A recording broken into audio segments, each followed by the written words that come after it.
Good morning, everyone. Solomon Wilcots. Austin Gayle here for our PFF Monday Night Football recap. And the Monday Night Football game that was in Pittsburgh, the Steelers, the Bengals, and, of course, the Pittsburgh Steelers prevailed 27-3. And there's a lot to unpack in this game, Austin. And we got to start with the fact that the Pittsburgh Steelers came in saying that we wanted to dominate running the football. Mm-hmm. They went about doing it in an unconventional way. They pulled out the Wildcat to try to support their young quarterback, Mason Rudolph, and try to get a run game going that had been anemic coming into Week 4. Absolutely. I think they got creative offensively both in the passing game and in the run game. I think they wanted to get – I think a big thing about that running game is they wanted to stretch the defense out. A lot of outside runs, a lot of sweep motion to get to the edges of this Bengals defense, because when you're attacking Geno Atkins and Andrew Billings in the interior, you're not going to have a ton of success. But when you stretch them out and start to attack them – Get them running on the move. Exactly. Attack those edges, James Conner and Jalen Samuels start to look a lot better. And I think they did a good job, too, with wide receiver motions as well. Deontay Johnson got involved on some sweeps. I know those are technically passes, but it's run action in terms of what you're trying to do with the football. And I think the creative offense that they were able to put forth was very good. I think very encouraging for a Steelers team that is looking for encouraging things with Mason Rudolph under center. Just to put it all into context, in 2018, the Pittsburgh Steelers threw the ball more than any other team in the NFL, 43 pass attempts per game. Coming into the Monday night game, they were tied with the Bengals for the fewest rushing attempts in the NFL, 51 rushing attempts in the previous 3 games. And I think they said to themselves, there's no way we can continue to play the way we did last year with Mason Rudolph as our quarterback. We have to supplement him by implementing a run game that can get us on the edges and that will also allow him to use his ability to throw the football, not down the field, but to quickly get rid of it. And that's what we saw. Quick passing game. We saw the running game with the Wildcat, 7 Wildcat plays, and of the 7, 3 were of the variety of that little shovel pass. It was a direct snap to Jalen Samuels.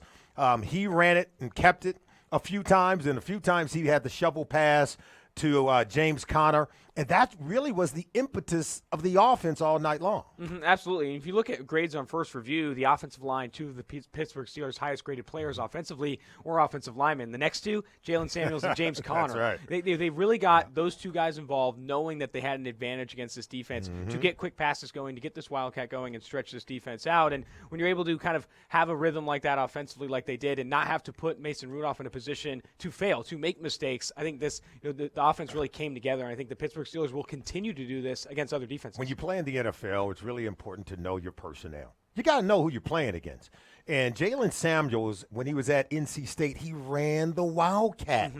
It didn't at least appear to me that the Cincinnati Bengals were aware of it. They came out in what we call a bear front. Okay, it was their big base. Basically, you have 3 interior defensive linemen and then 2 edge defenders. So you have 5 players along the line of scrimmage. That's known as a bear front, a bear defense made famous when the Chicago Bears ran it in 1985 with Buddy Ryan. That's what the Bengals were playing last night.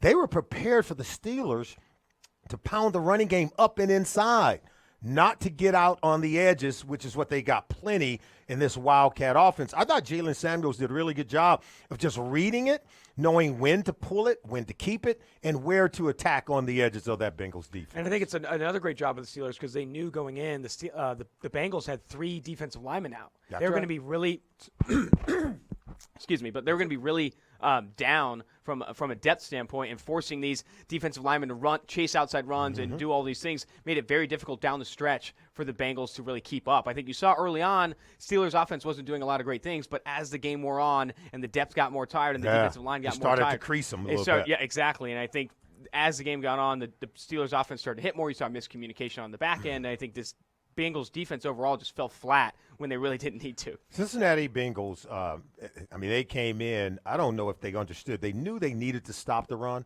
I think they anticipated that the Pittsburgh Steelers were going to try to support their young quarterback by running the ball. I just don't think they anticipated getting a lot of the Wildcat. I give the Pittsburgh Steelers a lot of credit because they knew they had to make this an easy game for Mason Rudolph, to allow him to settle into the offense. All you had to do was look at the average depth of target, 2.3 yards, per pass attempt. That means the ball traveled in the air 2.3 yards before the receivers caught it. In fact, if you look at yards after the catch, 75% of Mason Rudolph's passing yards came after the catch. By play design, it was really meant to help him get the ball out of his hands quickly and put the impetus of the offense on the receivers who were going to catch and run with the football. And that's exactly what the Steelers wanted to do. They wanted to end this game, him completing 24 of 28 passes with 75% of his yards coming after the catch. They did not want him sitting back there on 5- and 7-step dropbacks, pushing the ball downfield, putting the ball in harm's way. Instead, do some sweep action, do some stuff crossing over the middle. Don't force the ball downfield as a young quarterback still learning this game. And I think the Steelers executed a very good game plan. They got Jalen Samuels involved in the Wildcat, limited Mason Rudolph's potential of turnovers, and in the end beat down a Bengals defense that struggled with depth and offensively could not do anything to match what the Steelers did. Coming into the game, the Pittsburgh Steelers were averaging 17 rush attempts per game. Last night, they ran it 25 times. Wow. Okay, that it tells you they wanted to dominate the line of scrimmage with their offensive line, and they should, because I think they have a good offensive line. They have 3 Pro Bowlers up front. They're big in size. They could overwhelm you if they wanted to, but they had been struggling to run the football in their previous 3 games. Mm-hmm. What was it about this offensive line that you saw that made you feel like, okay, they could dominate, and then as the game unfolded, what did you see? Well, it's always been there. David DeCastro has always been one of PFF's highest-graded interior offensive players. And then you also have Marquise Pouncey played well.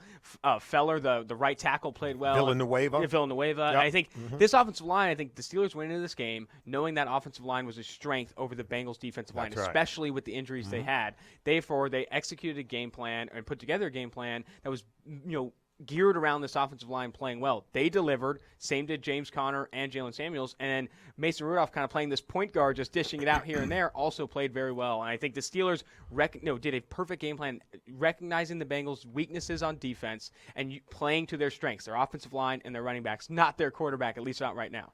16 catches by the running backs. That tells you the ball was coming out of the hands of the quarterback, Mason Rudolph, but he's dropping it in the hands of the running back, not really extending it down the field. However, when they decided to take a shot to Deontay Johnson, who's been really good, he's emerged really as the guy opposite of Juju, right? Mm-hmm. And he's capable of creating big plays. The Cincinnati Bengals secondary, I think Thanksgiving has come early because they're very generous in terms of giving up big plays. This was a busted coverage by the 2 cornerbacks. Yeah. Because what you had was a 6 route and then that deep 8 post where the safety is driving on the 6. And what happens with corners, when they're driving on that 6 route, which is sort of a square-in route, you can see Drake Kirkpatrick is letting it go. Yeah. Okay, and that means the corner to the opposite side, he's gonna. He can't follow the other. Yeah, route. he's gotta take the post. It's coming right to him. Yeah. William Jackson III drop coverage allowed for the receiver to come wide open. So the Cincinnati Bengals defensively blew it on multiple levels. They blew it when it came time to stop the run game, whether it was the Wildcat or any off-tackle plays, and they blew it when it was time to defend the deep pass play, which they weren't going to get a lot of from Mason Rudolph, but you knew sooner or later he was going to take a shot. They got out-muscled in the trenches, beat down from an execution standpoint, and all of that. And also the one time that they do start to push the ball downfield, miscommunication, you don't pass off that route. Deontay Johnson's wide open. It wasn't a great pass. It wasn't a great pass from Mason Rudolph, but he's wide open. He's wide open. He's able to score. And I think you saw that miscommunication on both sides of the ball, offensively and pass protection. There were several instances of miscommunication on the back end. I don't know if this Bengals team going into this game 0-3 on the road, not a ton of hope. A.J. Green on the sideline, it can rally from miscommunication right now. I don't think they're dialed in as other teams right now in the hunt. And I think that you saw that last night. You saw a couple players not dialed in, and you saw people in the trenches getting dominated and kind of taking it. It was really hard to watch. It really was. It was a hard-to-watch game for this Bengals defense and this Bengals offense. There's so many miscues and really just overall dominance from the Steelers. A Steelers team that probably shouldn't have won this game with Mason Rudolph and company. I really do think the Bengals laying on their back in this one was a tough scene. I will say that. However, I believe that what's happening with the Pittsburgh Steelers right now could be a silver lining. And here's what I mean. Mason Rudolph knows right now he gets the entire season to play quarterback for the Pittsburgh Steelers. He knows Ben's coming back, but right now he gets the entire season to improve, to develop with good players around him. He's got a good offensive line. He's got a couple of good running backs. He's got good receivers and a defense that's capable. 24 of 28 throwing the football last night. Now, a lot of them were deep in dunks, as we talked about with his average depth of target, 2.3 yards there. But his adjusted completion percentage was at 92%. That means after he had the throwaways or spiking the ball, whatever, he completed 92% of his passes when he was targeting a receiver. There were moments in the game where you could tell he likes to throw the ball on schedule. 3-step drop, ball out. 5-step drop, ball out. But there were moments when he did ad-lib, and I thought he kind of found his way. He were able to find Nick Vernett down the field, and he adjusted to a ball that Mason Rudolph threw early and off schedule. I just saw him becoming more comfortable as the game went along and end up playing in some off-schedule plays that he weren't designed, to play in. But he just got better in other phases of the game that we didn't expect from him. And I'm sure the Steelers coaching staff is encouraged by that and willing to maybe think about getting a little bit more creative and more daring with Mason Rudolph under center. However, the training wheels are staying on until they start. I think they're going to continue to keep his average depth of target. Excuse me. Average depth of target very low, get the ball out of his hands quickly, lean on very good skill players in Juju Smith-Schuster, Deontay Johnson, Jalen Samuels, James Conner, a good offensive line. Lean on those guys to win football games and slowly but surely see if Mason Rudolph can handle a little bit more and then maybe a little bit more. I still think the training wheels are going to be on for him for at least the next few weeks until you start to see him on 5- and 7-step dropbacks, get creative, push the ball downfield, and have some success, not turn the ball over. If you're watching this podcast, we also want you, when you're done here, I want you to go to PFF.com and take a look at the backroom chat that our guys put together last week and talking about backup quarterbacks and what allows them to be successful. Guys like Gardner Minshew, guys like Kyle Allen with the Carolina Panthers. Because in that backroom chat, they talked about successful backup quarterbacks. Part of it is coaching staffs that allow them to be aggressive, allow them to continue to play like you would expect maybe from the veteran quarterback. Maybe you don't put too much on their plate, but you certainly don't put training wheels on them like kind of what you saw with Mason Rudolph in the Monday night game. Now, the Steelers got away with it because they went against a listless Cincinnati Bengals team. But the numbers show. Eric and George, they crunch the numbers around here. They're the big brains in the building, right? The numbers show that if you allow the backup quarterback, the replacement quarterback, to be just as aggressive in the system, particularly when you have a good system and good players around them, like what the Pittsburgh Steelers have on their roster, that you're going to be more productive. So I just would like to see Pittsburgh give Mason Rudolph maybe a little bit more, particularly after what he showed us in the Monday night game. I think you're right. I will say this. I don't know if all backup quarterbacks are created equal. I will agree. I think there are some backup quarterbacks that are maybe a little bit better between the ears and more prepared and can go into games and be aggressive and handle, no training wheels. I think Gardner Minshew has shown that. Kyle Allen has done a very good job of that, but he's had multiple years in the system. Mason Rudolph, very little experience. I think it's kind of smart for the Steelers to keep the training wheels on, at least to start. I think down the road you're going to start to take things off, push his average. But you can't survive the season with training wheels. And how much better is he going to get if you keep training wheels on when you have the entire season to help develop him? Yeah, he's not going to get much better just doing little flip passes on the screen. Or getting the wildcat, right? Exactly. He's going to get better when he starts to push the ball downfield, but I do think the Steelers are smart to recognize strengths and weaknesses of their opponent and say, we can win this game with a 2-yard average depth of target. But you're going to be going against better defenses and better offenses that will put more than 3 points on the board, to where you're going to have Mason Rudolph air it out a little bit, design some plays to get James Washington and Deontay Johnson open down the field. All right, let's move on. Talk about the Pittsburgh Steelers defense. Because 8 sacks on Andy Dalton in the Monday night game, it was like a coming out party.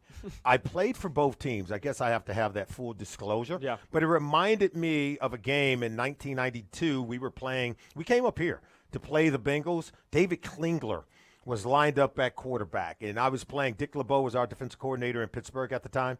We had 10 sacks in the game against poor David Klingler. I remember Coach Bill Cowher coming over and said, "Dick, call him off. That's enough. No more blitzing, Dick." Really? No more. I never heard a coach saying no more blitzing.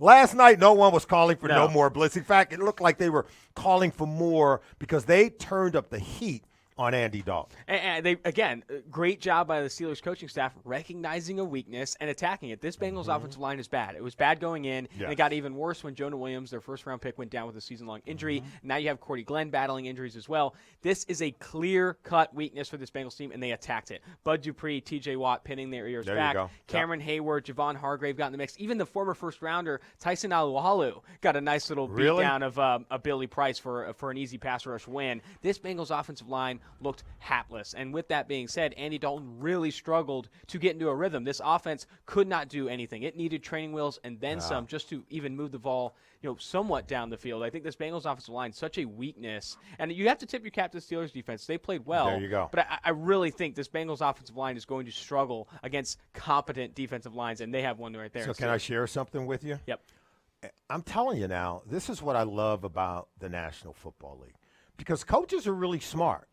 The good ones, they pay attention. The bad ones, they tend to not have a great memory. They don't understand how to connect the dots. The good ones do. The last time the Pittsburgh Steelers had taken the field in Week 3, they played an offense very similar to the one they played in the Monday night game. When you play against a Kyle Shanahan offense in the 49ers, and then you go up against the Bengals, it's the same offense. Because remember, Zach Taylor had coached with Sean McVay. Sean McVay had coached with Kyle Shanahan and Mike Shanahan with the Washington Redskins. Took that same offense to San Francisco, where you get a lot of the zone scheme, a lot of the bootlegs, a lot of the rollout stuff. And so against that same offense in Week 3, the Pittsburgh Steelers forced 5 turnovers from Jimmy Garoppolo in that San Francisco 49ers offense. And so now they go to look at the tape and say, we're playing against the same system, the same offense with lesser talent. Oh, we're getting ready to feast. This is going to be a smorgasbord of a game for the Pittsburgh Steelers defense. They feasted with 8 sacks, and more importantly, they came out, Austin, in the game, and they would blitz even when the Bengals were running the football. If you remember the early play, it looked like it was going to be a zone read run play. And Andy Dalton pulled it for the reverse bootleg. Similar play like what you see with Jimmy Garoppolo. Similar play like what you see with the L.A. Rams and Jared Goff. Yeah.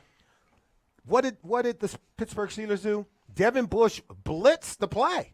He blitzed the B-gap. He would have tackled the running back in the backfield. Instead, he had a sack on Andy Dalton, who pulled it from the running back. At the end of the day, they were blitzing the run. They were going to blitz the pass. They were blitzing no matter what. And there was nothing the Bengals could do about it. And the Steelers were able to be aggressive, and you saw that. They were able to be aggressive because they know that there are a ton of weaknesses on this Bengals team. The only thing that could really stop them is a lack of pressure and maybe allowing Andy Dalton some clean pockets. They did not allow that. A.J. Green is sidelined. This Bengals offensive line is bad, cannot get anything going in the passing game or the running game. I think when you send the blitzers and get these guys off schedule, force these people into bad down and distances, this Bengal offense couldn't do anything. And all the bunch sets in the world are going to help them create separation. I think a lot is going to get said about this Steelers defensive front. They had played a great game, 8 sacks, but the coverage was also very good. And I think most importantly, the secondary members came up and tackled on screens, came up and tackled on those shorter passes because they were trying to get the ball out of Andy Dalton's hands quickly to help the pass, the offense or the offensive line. But even then, Mike Hilton and Minkah Fitzpatrick, these guys were coming up and making plays in front of them and tackling really well. You ever play cards and I know you don't cheat when you play cards, but do you ever get to see the other guy's hand a little bit? Get a glimpse, sure. That's kind of what would happen in this Monday night game. Having played the 49ers the week before and then playing the Bengals, it was like they knew what the Bengals were doing. They had a real good sense for everything as it was unfolding, as it was happening, and that's why they clamped down on every single thing. I give the coaches – defensive coaches for the Pittsburgh Steelers a lot of credit in this one.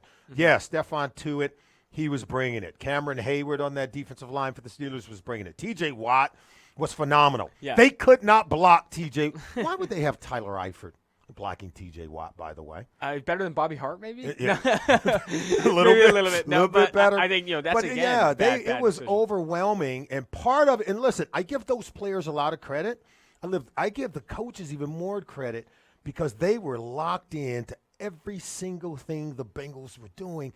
That's why you saw the Pittsburgh Steelers defense look far better than they had looked in any of the previous games so far this season. Yeah. It's listen, when you know what the other team is doing, it makes the game so much easier. You're going to be so productive. There were times when all 4 defensive linemen were smothering Andy Dalton, okay, in that backfield. Mm-hmm. All 4 of them. And usually one guy gets pressure, 2 guys maybe. On a good day, 3 of the 4, but they were 4 for 4 on a sack. You didn't even know who to give the sack to. Mm-hmm. And so the defense, I thought, was locked in just in terms of the scheme that the Cincinnati Bengals were doing. If you're Zach Taylor and company, you just got to do a better job in terms of setting up your plays, changing things up, particularly knowing that defense just faced a similar system to yours the week before. You've got to be able to know that coming in. I want to talk about Devin Bush also, because in the previous 3 weeks, Austin, his overall defensive grade was 40.5. You know what it was in the Monday night game? 75.4. I mean, his grade spiked. Mm-hmm. He played really poorly in those first 3 games.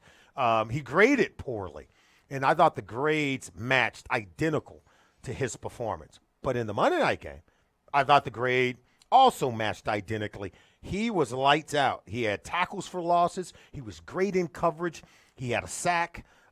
He was all over the football field. He looked more like the player that we saw at Michigan, okay, in the Monday night game than he had looked in those previous 3. And Devin Bush showed a lot of what, like you said, showed a lot of what he had at Michigan. He has all the tools, this athleticism. He's he's a hard-hitting dude, very instinctual, 5 defensive stops in this one, no missed tackles.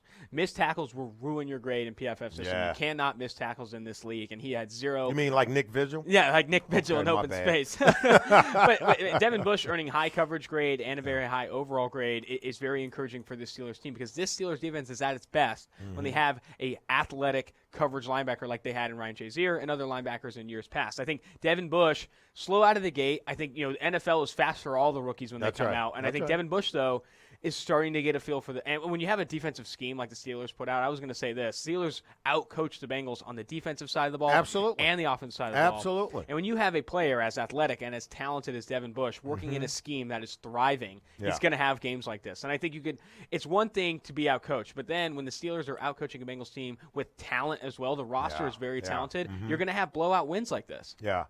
Reading recognition is everything on defense, particularly at the second level of the defense when they're going to show you one thing and then give you something else. You better be locked in visually to your keys. There are certain clues. There are certain areas, particularly as a defensive player, where you have to have your eyes. And if your eyes are in the right place, you're not guessing on plays. Those tails, those clues are going to tell you what the offense is doing. The same at the safety position. And I believe that the Pittsburgh Steelers have improved themselves drastically since the loss of Ryan Shazier with the drafting of Devin Bush, since the loss of a Troy Polamalu with the trade of a Minkah Fitzpatrick. I just think that you have to make a move to get players who are transformational. And I just believe this offseason, getting Devin Bush and now adding Minkah Fitzpatrick, I think the back end of the Pittsburgh Steelers defense will now match what they're bringing on the front end. We already named some talented defensive linemen that they have on this roster, but now they've got this linebacker in Devin Bush. If he continues to improve and play as he did in the Monday night game and not like he did in the first 3 weeks, I think experience will take care of that. And then Minkah Fitzpatrick is a player with a high football IQ who's got diversity in terms of his talent, in terms of he can tackle, he can cover, he can hit, he can blitz. He can do all the things that you want from a defensive back position, and very versatile in his talents.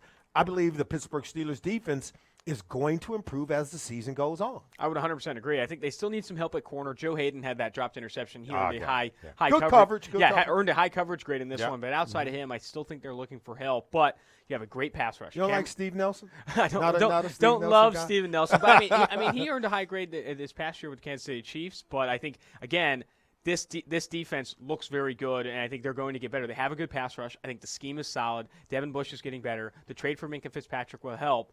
And I think as they move forward, you play against an offense like the Bengals, you're going to look really good. But even against better offenses, you're going to have some more success. Bengals' only hope for this offensive line, and I may say this each week on our Monday night recap when the offensive line is bad, because Trent Williams is sitting out there. True. I mean, I expected Cleveland Browns to go after him, but the Bengals, after what I saw in this Monday night game, they need to do whatever they need to do, because Billy Price, not the answer. Former first-round pick. Oh, my goodness. Michael Jordan. Andre Smith. How many times you got to cut a guy and bring a guy back before you – I mean, we all know it's unanimous. He doesn't have it. Mm-hmm. Austin, if you came off the edge as a defender, he couldn't block you. Not a chance. I'm just telling you right now, and even you believe. Bobby Hart was overwhelmed in this game. Remember, Jonah Williams out for the season. Clint Bowling retired. He was their best, most tenacious offensive lineman.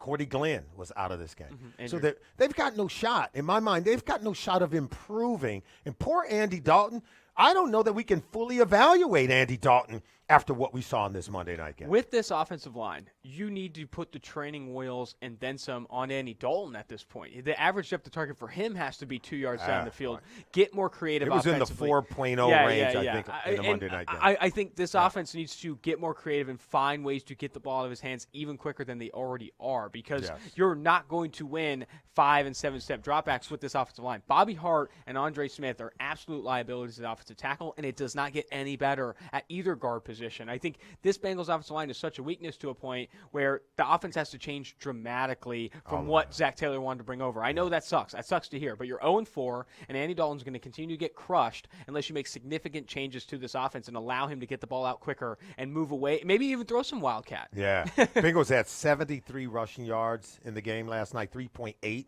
per carry. So not even with a running back like Joe Mixon behind this offensive line can you do anything in the run game. Going into this game, no running backs average fewer yards before contact than the Bengals. There you go. You're not getting anything going on the ground. And even if you have Ezekiel Elliott or any of the top running backs in the NFL behind that offensive line, they're not going to have success. I think this is a huge problem for the Bengals. We knew that going in, but now you're seeing it live, and they're 0-4. See, you only get those kind of data points here at PFF. That's why I love it. I absolutely love it. Let's talk about and finish up with the NFC North Division. AFC North Division. Thank you for that. But the Cleveland Browns, 2-2, are now in first place. They got off to, let's face it, not a good start, but they have found their way. And at the end of the day, it's not about how you start, it's how you finish. Here they are sitting on top of this division. They're tied in record 2-2 with the Baltimore Ravens, but by virtue of a win week 4 against the Baltimore Ravens, they are in first place and in control. Yeah, it was a very sloppy start. I think that's the word I kind of come to for the Cleveland Browns. I think even in their win against the Jets, offense was pretty sloppy. This game against Baltimore, though, quite the opposite. It was a dominant offensive line looked good. Baker looked good. Nick Chubb obviously broke off some great runs. He had 2 very highly graded runs in that game. And in the defense, played Lamar Jackson very well. I think, again, this Cleveland Browns team, sloppy to start, but I think they're finding their own. I think Freddie Kitchens, people are ready to just fire Freddie Kitchens after 3 games, all this stuff. I think they're going to be able to right the ship in an AFC North that is struggling across the board. Yeah. The Ravens only 2 wins against the Cardinals and the Dolphins. Bengals are already trying to rebuild. They might be trading AJ Green soon. And the Pittsburgh Steelers, though they are coming off a win, still have Mason Rudolph under center, still are going to have training wheels on that offense, and are going to struggle to put up points. And how about this? If you are the Cleveland Browns, you're going to get Kareem Hunt. You're going to get Denzel Ward and Greedy Williams back in your secondary. True. So just think about this. And Trent Williams. He's still there. He's still Trent there. Williams is still there. But the Cleveland Browns, they stumbled out of the blocks. Here they are at the quarter mark of the season in first place, and yet some of their frontline players haven't even been in the lineup. David Njoku was lost week 1, so they're going to get some players back who they haven't had yet. So we haven't seen the best from the Cleveland Browns. I think there's still more to come. The Pittsburgh Steelers, though, something tells me that they're not done yet. You think so? I mean, there's a chance. I think there's a chance they win against some other teams, but I still don't see them as a true competitor until you can beat teams offensively without training wheels. I think you're going to be able to beat Bengals defenses and Bengals teams like this, but I don't know if you're beating other top players in the AFC and actually competing for the AFC North crown with an offense like this. Defense is fantastic. Yeah. The offense, though, I still have question marks. Until Mason Rudolph can prove he can win with his arm, I don't know if I can trust him. I have question marks about the Baltimore Ravens. I like Lamar Jackson, but I still believe there's some limitations there. Now, hey, look, most teams haven't figured out how to stop him. Cleveland Browns were able to come away with a win, but Lamar Jackson and the offense still put up some big numbers. They had some critical turnovers, and then the defense couldn't get stops. Look, I love Earl Thomas. There were times in the game he looked a little slow. I know. Step behind, not the normal range that we're used to seeing from Earl Thomas. And I think they've got good corners. I think they have some good secondary defenders. But I don't know what the season holds for this Baltimore Ravens. I think I have as many question marks as I have answers. Absolutely. I think we all knew kind of after Lamar Jackson's hot start that he was going to regress back to the mean a little bit from an accuracy standpoint because his entire career, his career at Louisville, he was not an accurate quarterback. His rookie year, not an accurate quarterback. 2 games in, he's not he's not changing it overnight. I think he's still going to be one of the more inaccurate quarterbacks in the NFL, unfortunately. But this Ravens team, I think, got excited. I think their offense became a little bit more versatile, but they might have to go back to running the football a lot more, getting Lamar Jackson involved on the runs. I think that they might have to go back to that to avoid turnovers and to kind of keep Lamar Jackson from hurting this team. And defensively, pass rush has taken a step back. The secondary, I love Marlon Humphrey, but Earl Thomas, like you said, maybe doesn't have the range he had. Linebacking core is still a weakness for this team, in my opinion. Ravens need to prove it against a good team. They beat the Cardinals, they beat the Dolphins handily, but can you do it against good teams in the NFL? We still have yet to see it. We could see a changing of the guard in the AFC North Division. And while many of us kind of predicted that the Cleveland Browns would have a good year, they got off to the slow start, but I think they're going to prove most of us right. I think they're going. I think they're going to be still standing there when it's all said and done. As for the Cincinnati Bengals, they lose in the Monday night game 27-3, and it wasn't even that close. It was a knockout punch, and boy, I don't know if they're going to be able to get up off the mat. It's been fun. Absolutely. This half hour breaking down the Monday night game. This is PFF, our Monday Night Football recap. He's Austin Gayle. I'm Solomon Wilcots. If you want more great content, all you have to do is go to pff.com.